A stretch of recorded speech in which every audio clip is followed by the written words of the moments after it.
In this presentation, we'll talk about the design of modern experience as it happens in Italy from the late 19th century to the present. We'll talk about the birth of advertising, so the design of products and their related experience, and we'll see the masters of Italian advertising. We'll consider and explore the birth of the Italian culture of design and the art of creating objects in Italy, and we'll also consider the development of contemporary architecture. So we'll see the impact of design in shaping the modern Italian space in architecture. Now, we start from the birth of advertising, which is related to the figure of Giulio Ricordi. He is an entrepreneur. He was a score publisher, and as a score publisher, he was someone who had to master the art of lithography, so the technique that was needed to print musical scores. This technique was imported from Germany thanks to the hiring of a German technician, Adolfo Hohenstein, in the 1870s. So basically, he was made his success by publishing scores, but also by being the patron at the Teatro La Scala of Milan of operatic production, especially by Verdi and Puccini, so the two top composers of the 19th century. Now, lithography developed as a technique into chromolithography later on in the century, and it was really the possibility for the first time to combine images and words in the same page. So this technique was applied from musical scores in lithography to actually the design of musical posters. This is the case of Adolfo Hohenstein's poster for La Bohème by Puccini in 1895. These posters were conceived as a snapshot of the overall opera. So they were supposed to condense in an instant, in a visual instant, all the emotions surrounding an opera, its sounds, its stage, its performance, and its plot.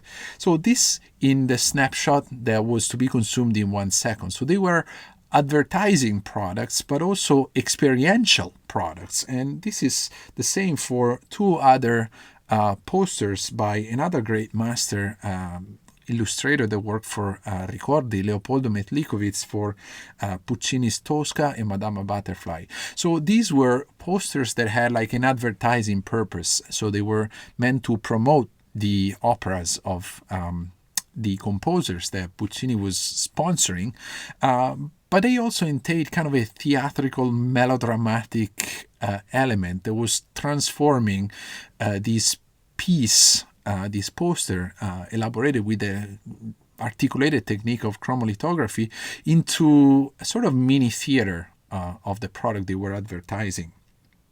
Now, the birth of advertising, as I was saying, is related to Ricordi, and in particular to his idea not only to develop lithography into chromolithography and poster advertising for his own business operas, but also because Ricordi had the intuition to present the 1895 poster by Hohenstein of La Bohème at the first Biennale of Venice, so an exhibit of contemporary art.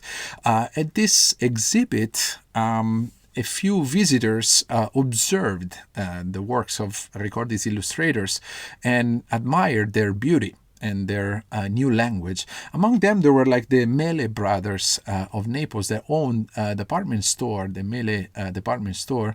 There was a very successful store. It was kind of the Harrods of the time that went off business only in 1929 after the financial crisis. But basically, the Mele brothers contemplated the poster of La Bohème and actually approached Ricordi, asking him to use his illustrators to promote posters and products that were not just for the sake of internal self-promotion or advertising for Ricordi. So for promoting their own products. And this is the beginning of advertising as we know it. So this is like a poster by Adolfo Hohenstein of 4 years later for other industries, other companies outside recorded. This is for the newspaper Il Resto del Carlino.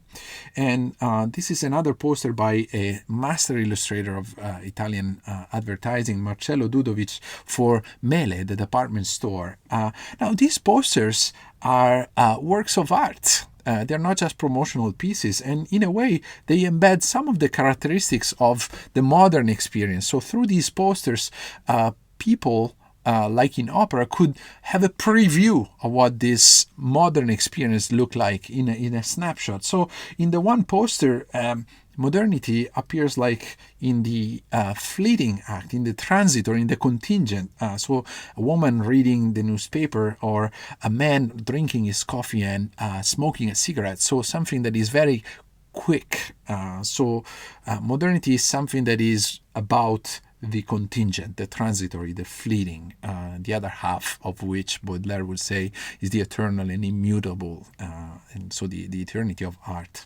In the second poster, modernity appears as moda, really, so fashion, as the attractiveness of this ephemerality, the attractiveness of a present that is in constant state of change.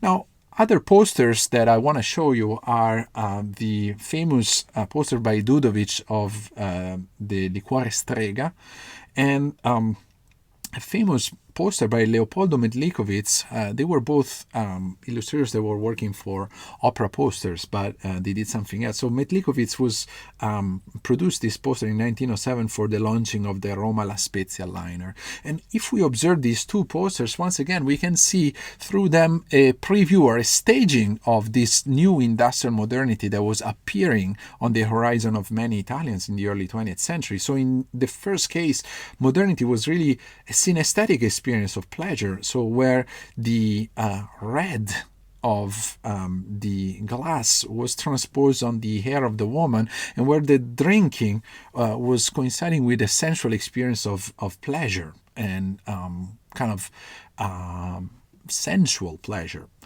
In the other poster, we see Italian modernity really as a fusion of old myths, so a siren, and the myth of Rome in the SPQR sign related to ancient Rome, and technological progress. So the siren is in the same space as the liner. So modernity, Italian modernity, as this hybrid fusion of times. Now, advertising is really, through these posters, it develops as the paradox, the oxymoron of an industrial art, so of unique art, but also a serialized art. And this art, this new hybrid art, it has the task of designing and making tangible the modern experience, which might remain abstract without a corresponding image related to a concept or a key theme. Now, I just want to show you some of the masters of Italian advertising art. So, Alejandro Villa, who worked for Job, which was like a famous company of cigarette paper. So Alphonse Mouchat, like the great French illustrator, did a lot of work for Job. And so in this sense, we see the experience of smoking as the consumption of a product, but a product that becomes an experience, so a cloud where the woman is submerged and confused, we could say. This is also the ad of another great master, Aldo Mazza, for Società Nazionale del Grammofono, advertising, promoting a gramophone through the equivalence of the belly of a singer with the cabinet containing the gramophone, indicating that the singer of an opera has the same voice of the voice that one could hear and listen to from the gramophone. So this is also a tenor that embodies kind of a Verdian element in the upper part and Puccinian element in the lower part, with a reference to La Fanciulla del West, the opera by Puccini. Now, in advertising art, Campari, the company of drinks, became really a pioneering company through the hiring of some of the key masters, including Dudovic, and we can see on the left Leonetto Cappiello, who designed kind of the Spiritello, the Joker, where actually the product is not even like 30th of the image. What is staged here is not just the product through the promotional message, but really the experience that the product generates. So the theatricality of it through the fun that the product generates, and the peel, the orange peel, that gives the sense of its bitterness in connection to the sweetness and its red color. Also, Marcello Nizzoli will work for Campari. This is kind of a cubist representation of 1926. Marcello Nizzoli will become one of Italy's top designers. He will work for Olivetti later on in his career. So Campari is really a company that feeds and nurtures this new language. So from Ricordi to Campari. And I want to show you also the works of another master of Italian advertising, Gino Boccasile, who was the designer, the illustrator, and the inventor of the so-called Ventennio style. So the graphic font of fascism, a very bold and aggressive and muscular font, as we see in the Mostra della Rivoluzione Fascista, so in the exhibit of the fascist revolution that was held in 1932 at the 10th anniversary of the March on Rome and the seizing of power of Mussolini. Now, this muscular graphic character was also matched by figures of very powerful and muscular men that were kind of the emblem of the regime. However, while doing this work, Boccasile also developed a space of freedom and independence, especially in the depiction of women. That were very emancipated and very different from both the bold character of the Ventennio and the politics of fascism that aimed at representing women only as mothers. So this is kind of like a space of freedom that was free from censorship of the regime. Now, we talked about advertising as the design of an experience, but really the idea of designing objects develops in the same period, like late 19th century, as through the movement, especially of liberty, but liberty as foreseen by another movement of the so-called applied or decorative art. So Morris's arts and crafts movement that was founded and created in 1887. So this is also related to the idea of the oxymoron of industrial culture, that is the overlapping of aesthetics and production, or culture and technique. A good example of this overlapping is actually the case of the umbrella. The umbrella is actually made of industrial parts, mechanical parts, and an artisanal part of silk. And umbrella is really the symbol of this encounter of engineering and culture, because basically the mechanical system for the opening and closing of the umbrella was actually presented in 1884 at the National Exposition of Turin. And in this context, this mechanical achievement was also connoted with a cultural dimension. So umbrellas were actually symbols of fashion.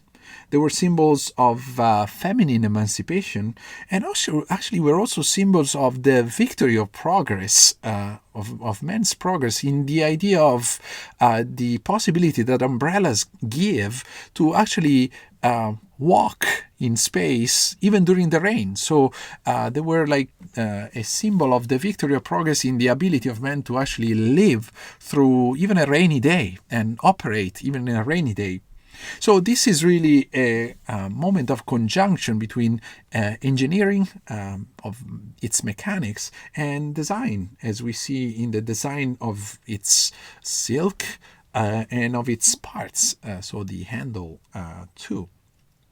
Now, the theory and practice of this encounter of culture and technique is resumed in the expression decorative art, which finds its main theorist in the voice of Camillo Boito, who is the founder of the journal Arte Italiana Decorativa e Industriale since 1890, so Italian decorative and industrial art. And this is really the journal that develops the notion of decorative, or rather applied art, so art that is applied to the production of industrial serialized items.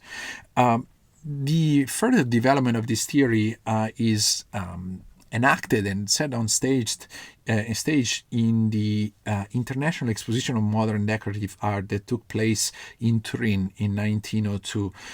This was the exhibit that really launched the Liberty style in Italy, what in other countries is called Art Nouveau in France, or Jugendstil in Austria and Secession, or simply modernism. And the two big names of Italian Liberty style are the architects Raimondo da Ronco and Giuseppe Sommaruga, who were also the architects that planned the pavilions at the exhibit in Turin.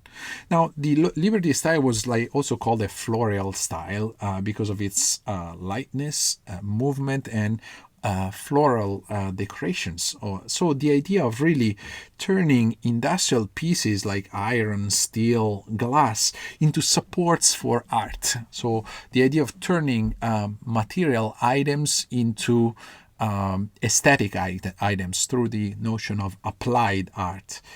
Also, Liberty style aimed at designing the style of the new bourgeoisie. So, for example, as in the house Fenoglio Lafleur in Turin. And also with the house, with the external part, with the use of glass and iron in particular, it was also aimed at designing the interior as a way to reflect the power of the new industrial bourgeoisie.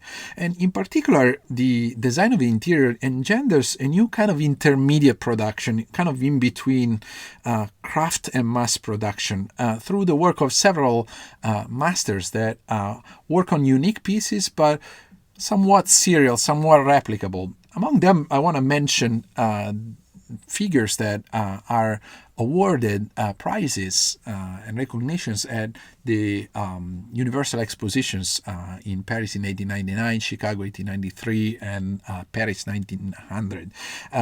One of them was the top iron worker, and he was like Alessandro Mazzucotelli, was able to really design through iron pieces that were nobilitating really iron into a matter for art, as in stairs and also lamps or objects for the interior. Now, there's also another big name here that I want to put on the table, which is kind of the name of Carlo Bucatti, who was like the greatest Italian ebonist. So he was working with ebony in furniture, and he had kind of a particular exotic style in the design of chairs. Chairs will become really the obsession of Italian design later on, and giving these objects, common objects, standardized objects, a new artistic dimension. So objects become really the support for art, as we see in the table here. Carlo Bugatti is also the father of Ettore Bugatti, who will launch then the car company that we all know. With Bugatti, also two other names, the name of Carlo Zen and the design of interiors as the aestheticization of the interior of normal objects, and Eugenio Quarti, once again in the design of chairs, table, desks, and armoires. Now, the idea of like aestheticizing like daily objects or even the space of the house doesn't belong just to the Liberty style, but also is developed by Futurism, especially in the concept of the casa d'arte, the art home. So the house of the artist turned into a museum.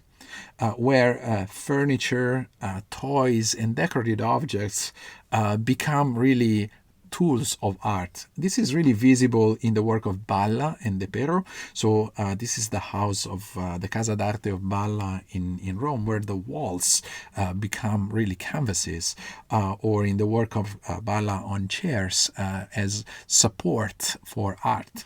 Speaking about chairs, we talked about them as really an Italian obsession.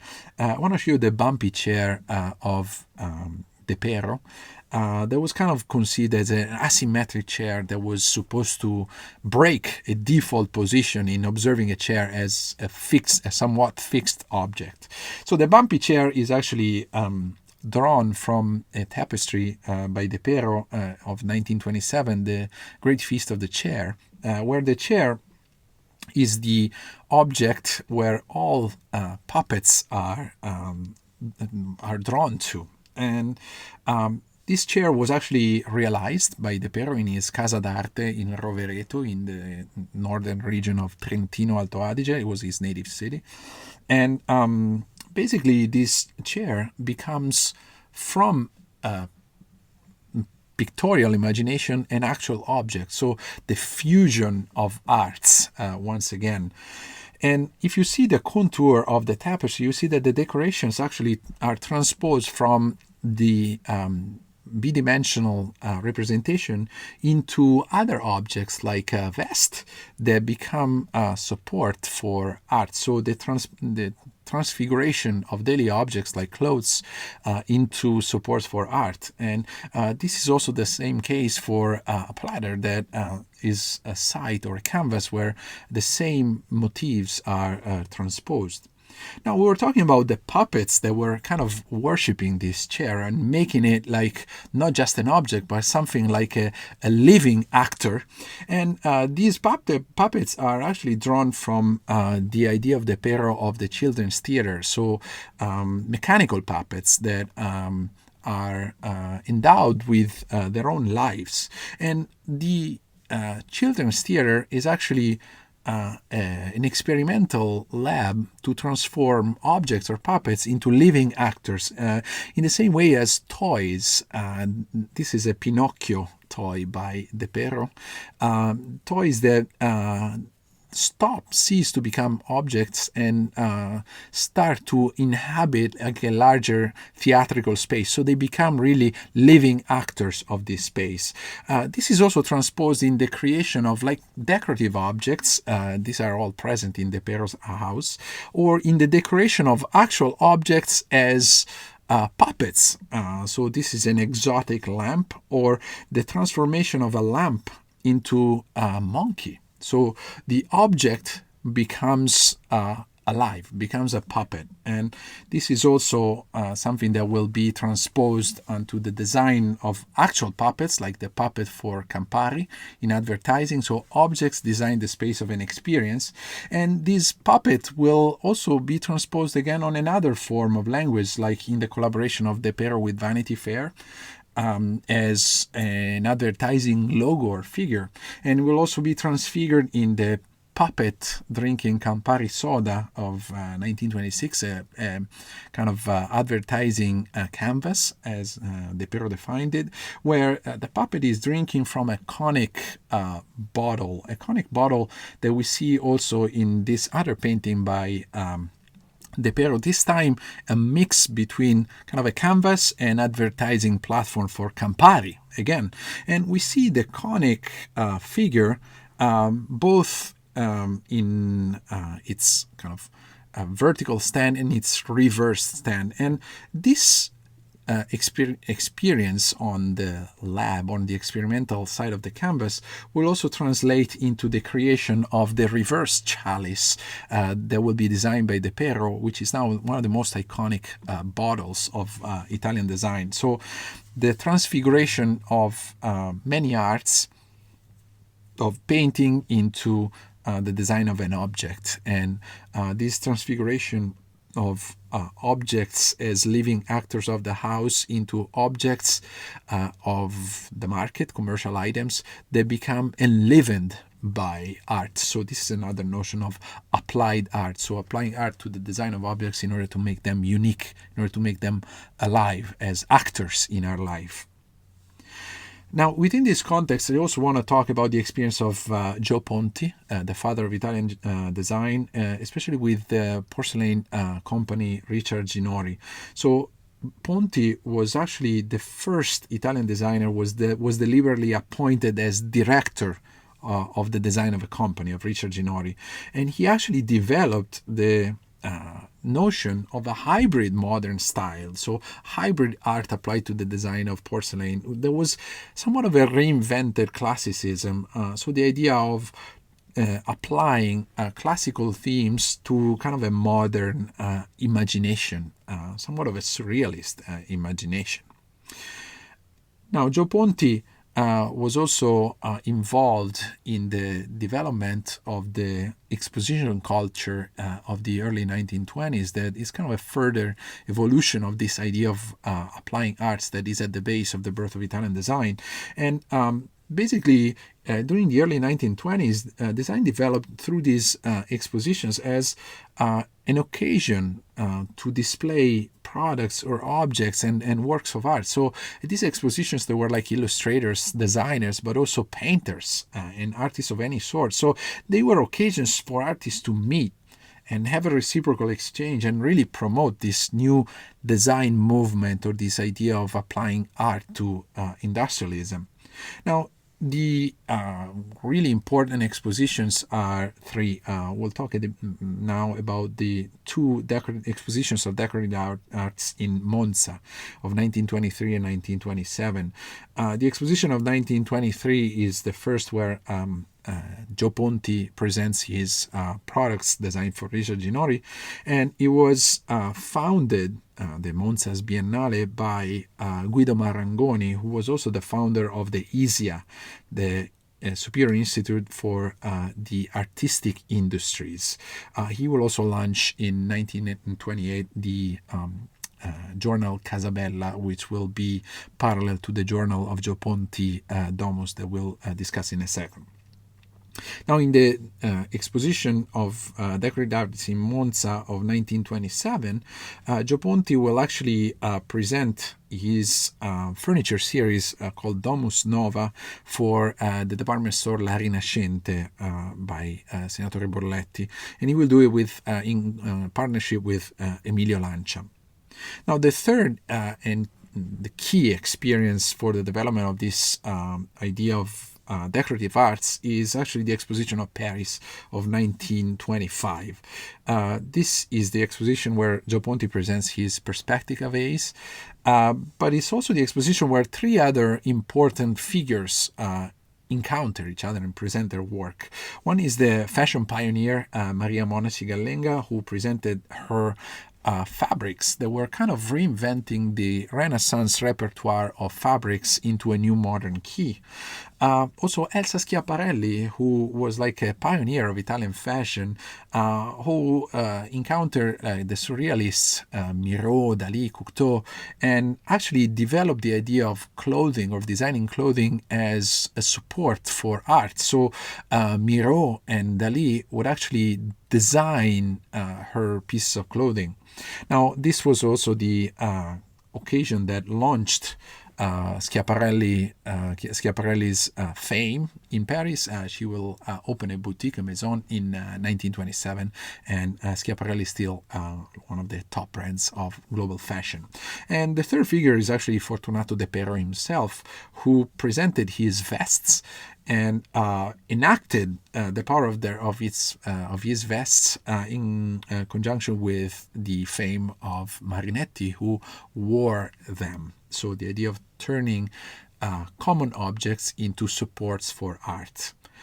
Now, as we were saying, in 1928, Gio Ponti launches a new journal in parallel with Casabella, and this journal, Domus, is really the key institution, the key moment for the theorization of design as a formal art.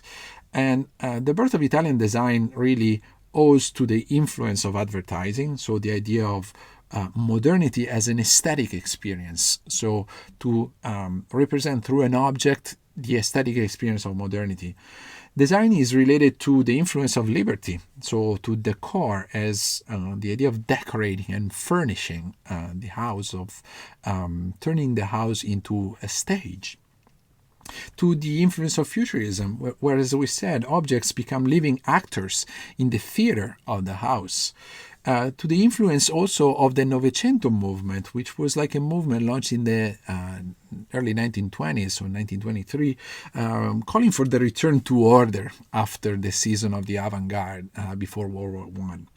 And design owes also to the influence of fascism, which aimed at developing a national style as opposed to other styles of other nations. So Ponti will write a famous booklet, La Casa all'Italiana, the home in the Italian way, in the Italian style, that was theorizing a national Italian character to the design of space and objects. And this was something that fascism was very attentive to. Now, design is theorized in this journal as an asystematic philosophy of making things, as a philosophical gesture. So there's no treatise on design, but there are like a lot of articles that theorize systematically this new philosophy of making things as gesture. And design is theorized also as a synthesis of art and technology, something that we saw from the umbrella case, and develops into this experimental form that is marking sort of an Italian incomplete way to modernity. So to a modernity that is in constant state of negotiation between its ancient heritage and its tension toward progress. So this fusion is constantly incomplete and generates a state of constant adjustment and experimentation. Also, the Domus theorizes the idea of the designer as a new hybrid intellectual in between art and industry, doing something unique and serial at the same time. And also the designer as the creator of authenticity. So from artisan, the artisan makes things, so Bugatti, Zen Quarti, to really an author, someone who designs a prototype and designs an authentic model that then can be replicated on a mass scale. This is it's kind of an overview of Joe Ponti's work beyond Richard Ginori and beyond his theorization of Domus, which is kind of like a translation of his experience. This is the work as a designer, and his obsession, like everybody else, is like chairs, like from Cassina and his Leggero throughout his career.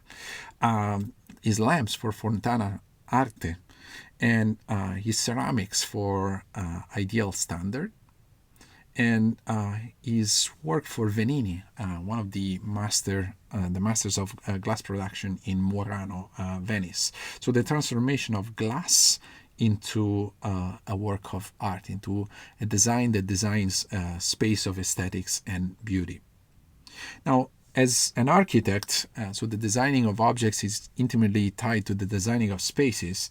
I want to show you the Pirelli Tower, which is really the masterpiece of Joe Ponti in Milan, leaving like a track, vertical track of a tire, Pirelli.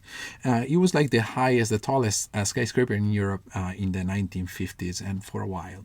And also the Villa Planchard in Caracas, example of its modernist architecture. The Denver Art Museum, and the two cathedrals that he planned, the Cathedral of Taranto, or the new Cathedral of Taranto in the southern region of Puglia, and the Church of St. Francis, very similar in Milan.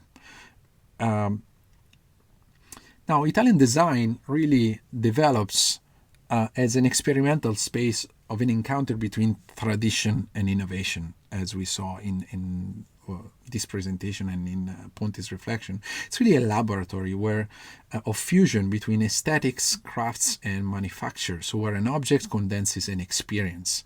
And also a creative site for the quest of solutions to crisis, a constant crisis, political crisis of Italy since its unification in a way. And also a mirror of Italy's bid for modernity to reach the other nations that were more advanced, so to compensate for Italy's belated industrialization. Now, contemporary designer, Andrea Branzi, talks about 7 obsessions of Italian design that are somewhat permeating all Italian designers. So first, the idea of the house as a theater and the objects as actors. Then the idea of the representation of the great middle class, so the creation of luxury as a sacred space. Then the idea of dynamism. So, as we were saying, the anxiety of a belated industrialism and design as a way to compensate it through dynamic forms. The obsession for light and glass, which owes to kind of spirituality and kind of the religious tradition, the use of light and glass. The compound, the stackability, the rationalization of elements in design. Comfort, of course, where comfort is not just like related to our physical comfort, but also to the notion of conforto, meaning to kind of well-being, we could say. So the physical and spiritual and moral well-being. And also the pursuit of simplicity as a spontaneous rationality. So what it would be called in fashion the graceful is something that is very elaborate but appears very simple in its forms. And here is like an overview of some of Italy's most renowned designers, like Carlo Mollino, Bruno Monari with his useless machines, and once again the obsession for light, and Dante Giacosa, who was the designer of the Fiat 500, Fiat 500, that would then be reinvented in 2007 as not a popular car, but as a kind of a fancy car. Marcello Nizzoli, from his work at Campari to his Letter 22 for Olivetti and sewing machines for Borletti. Ettore Sozzas, who worked for Olivetti, and his Valentine is one of his key pieces, like the first portable typewriter. Achille Castiglione with his laminator lamp, and Carlo Alessi with the transformation of the coffee pots into puppets. Once again, the actors, the objects that become actors. And also the tradition of coach making, starting from Sergio Pininfarina. So the application of design to the creation of the body of a car. So this is the Ferrari Testarossa, the Giulietta Alfa Romeo, Maserati, and also the body of the Lavazza coffee machines.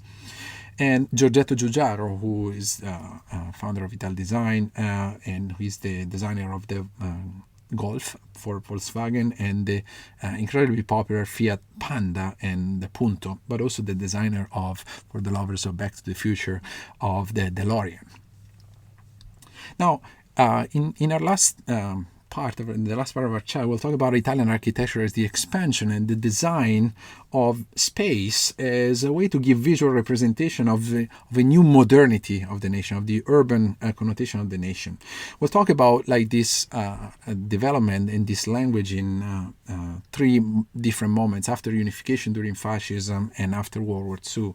Now, after unification, we see the design of monuments, such as like the Vittoriano in Roma, the altar for the homeland, as a way to give a face to the new Italian modernity, to a new Italian space, which is born out of the destruction of an old space. So to create the Vittoriano, an old medieval neighborhood of Rome was torn down. It will happen also during fascism. So to create room for the new modern Italy, to give its visual representation. Architecture works also as a way to show this modernity in the construction of hotels, like the Grande Albergo Campo dei Fiori by the Liberty architect Sommaruga. So the first hotel ever built at a 1 kilometer's height in the city of Varese near Milan. So showing like the self-confidence of this new modernity, but also the design of factories, like the Birreria Poretti, so the beer brewery Poretti, that is transformed not just into a productive site, but also into an aesthetic site. This is a Liberty masterpiece, but also the idea of transforming the production site, like in the headquarters of Fiat, into an aesthetic site with the construction by Matteo Trucco in Turin of the Lingotto. So the first factory of the headquarters of Fiat, which included also like a racetrack on the rooftop. So an aesthetization of the productive sites. And also the idea of turning electrical companies into aesthetic sites as well. So as in Portaluppi's Vag Ristoratore. So an electric company turned into kind of the wagon of a train in a restaurant. But also the hydroelectric plant of Trezzo d'Adda. Now, during fascism, this idea of architecture as a tool to display the new facade of Italy is very prominent too, through rationalist architecture. So, for example, in the Arengario in Milan, reinventing the column and the arc, the Roman column and the arc, into a new modern key. In the work of Terragni with his Casa Rustici or La Casa del Fascio in Como, rationalizing space according to geometric modules that are repeated and emblematically controlling space in the same way as fascism was controlling and rationalizing space. Also in the idea of like turning the palazzo with the Torre Littoria, so the tower symbol of fascism, into a modern version of the bell tower or the tower of a castle. So this is Loreto in Varese. But also fascism aims at the urban reconfiguration of many cities, and above all of the city of Rome, with the creation of especially a couple of streets that embody through architecture political symbols, but also through the creation of the Eur neighborhood, which was supposed to be the site of the Universal Exposition of Rome that was supposed to happen in 1942. That never happened, but it was really developed as a neighborhood later anyways. So the two vie streets that I want to talk about are Via della Conciliazione and Via Impero. So the first one is the street that connects St. Peter's Square with the rest, with the Tiber, pretty much connecting the two sides of Rome, the Vatican side and the secular side. So Conciliazione, conciliation, because he already celebrated the Lateran Pax of 1929 that solved the so-called Roman issue, the clash between the Italian state and the church. And the second street is actually Via Impero, connecting the Colosseum with Piazza Venezia, so the square where Palazzo Venezia, the site of Mussolini's government and office, where he was. So basically the connection between the Colosseum and the Roman Forum with the new center of power of fascist Rome. As an ideal continuation of the Roman Empire. This was also done through the destruction of two medieval neighborhoods of the city. Now, this is the Square Colosseum in the Eur neighborhood, so the reinvention of the Colosseum into a new modern key, and also the Museo della Civiltà Romana, so the Museum of Roman Civilization, once again reinventing in a modern key the Roman element of the column. Now, after World War II, we see this as well, for example, in the construction in Milan of the Torre Velasca by Nathan Rogers. And the Torre Velasca is really a modern reinvention of the tower of the Sforza Castle in the city. So this tension to dialogue with the past, but also reinvent it is a way to give Italy a new modern form. Then, of course, the Pirelli skyscraper. And in more contemporary years, the development of the skyline of Milan, of its city, financial city, developed by the world's top architects. So this presents Milan as an emblematic city where the old ancient capital of the Roman Empire, including like the Roman columns in front of the Church of St. Lawrence and site of the Edict of Constantine in 313, legitimizing Christianity, dialogues with the new modern city that is developing very powerfully, especially after Expo in 2015. Now, here are some of the architects that I want you to expose to, like a quick overview. most important one, I dedicated a podcast to her, is Gao Lenti, to whom Piazza in Milan is dedicated. She was like the architect behind the Scuderia del Quirinale in Rome and the Musée d'Orsay in Paris. She was also a designer, so in her work, the connection between the design of objects and the design of their spaces, so the design of their actors and the design of the stage, the theatrical stage, is really synthesized. With her, of course, Renzo Piano, the world's the Italian top architect, author of the Centre Pompidou, among others, the Shard in London and the Agnelli Gallery on top of the roof of the Lingotto by Matteo Trucco. Also, I include here a Swiss architect, Ticinese from Ticino, Mario Botta, who is very important for works in Switzerland, but also in the United States. And among the other Italians, Massimiliano Fuchses, and I want to mention the Nuvola Convention Center, the Cloud in Rome. And lastly, Stefano Boeri and his firm, that was really the creator of the Vertical Forest, which was like the 2015